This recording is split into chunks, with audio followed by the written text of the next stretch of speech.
Listen up. Recovering from an injury. We're going to be talking to Dr. Elliott Cleveland right there, and some common mistakes people make when recovering from an injury. Are we talking about athletes? Yes, sir. We're talking about athletes as well as active adults who want to get back to doing what they love, whether that's a recreational sport or running a 5K. Awesome. Like, how many people do you guys see that are athletes that are suffered some type of injury and trying to let you guys help them get back on their feet and get back into what they love doing? So yeah, that's the main population that I serve is either active athletes right now who are still in competitive sports or adults who still train like they were athletes. Well, talk about the common mistakes we make.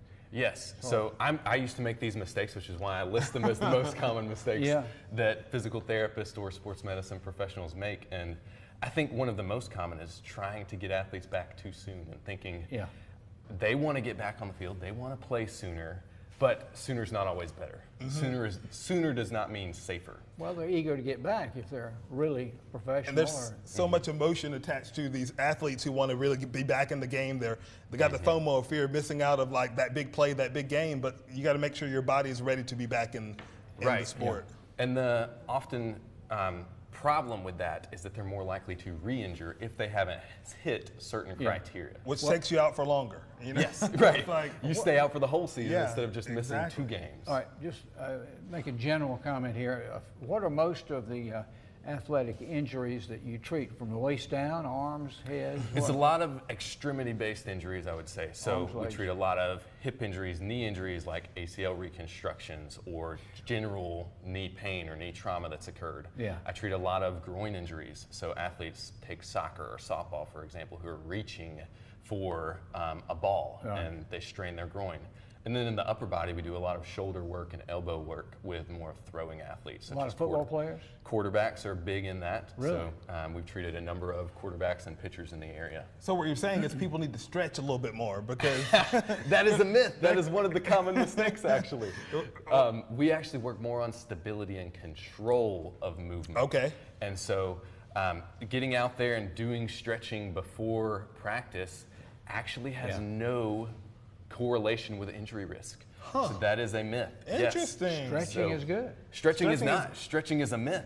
So that's a big mistake, and I've tried to pound that drum for our athletes. Maybe it's a mental thing. I love stretching. I feel better when I do it, at least. But but it doesn't necessarily correlate with reducing. So there's not like a direct correlation. I love that video. That looks like that could help a groin injury. That was with Frank Ladson. He was a former 5-star wide receiver recruit at Clemson, and now is at the University of Miami. And so, do you ever treat like older folks, maybe guys that play golf or ladies? Yeah. So I say our older athletes who are playing golf, right? We do a lot of that, a lot of golf-specific rehab, which people don't realize how much of golf tends to come from the hips. A lot of people overswing, and getting them to not overswing and use their hips in that rotation is key. This video we're seeing looks incredibly difficult. Yeah, that was one of our soccer players at Anderson. So we were working on ankle stability, which she didn't need more stretching. She needed more stabilization work. Yeah. So she looks more stable than he does. I beat her in that video. That's him. That's you. Yeah. So I like to. Another mistake is we don't factor in the mental preparedness. So we want to handle the psychological and help our athletes handle the psychological load of missing games, which can wear on them emotionally, or missing social activities because of an injury. So we want to get in the trenches with them and identify more with them and what they're going through. And help Were you them. an athlete? I played basketball growing up, and then I did, in high school, transition more to drumline. And so I did drumline through high school, we know drumline is, marching band is a sport. Yes. I know. I mean, I'm a tuba sousaphone player, so I know that carrying that is definitely a sport. So it requires some physical endurance as well. And I work with a lot of them as well because they carry 40-pound drums or 40-pound instruments on their shoulders, and that causes injuries. Yeah. So for folks that are watching this, they want to get in touch with Limitless Therapy and try to figure out what you guys can do for them. They don't need a reference or anything. They can just give you guys a direct call. Yes, in South Carolina, they can call us straight up. Our state is pretty open to that and allowing people to get help as soon as possible. And where are you located?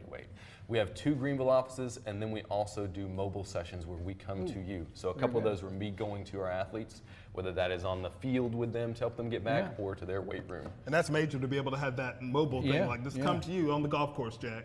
That's exactly right. Come with me. To make it happen. We'll add a little bit to your drive, too. Thanks, Doc. Limitlesstherapyandwellness.com is the website to go and get started on your fitness journey. Thank you so much, Dr. Cleveland. Appreciate it.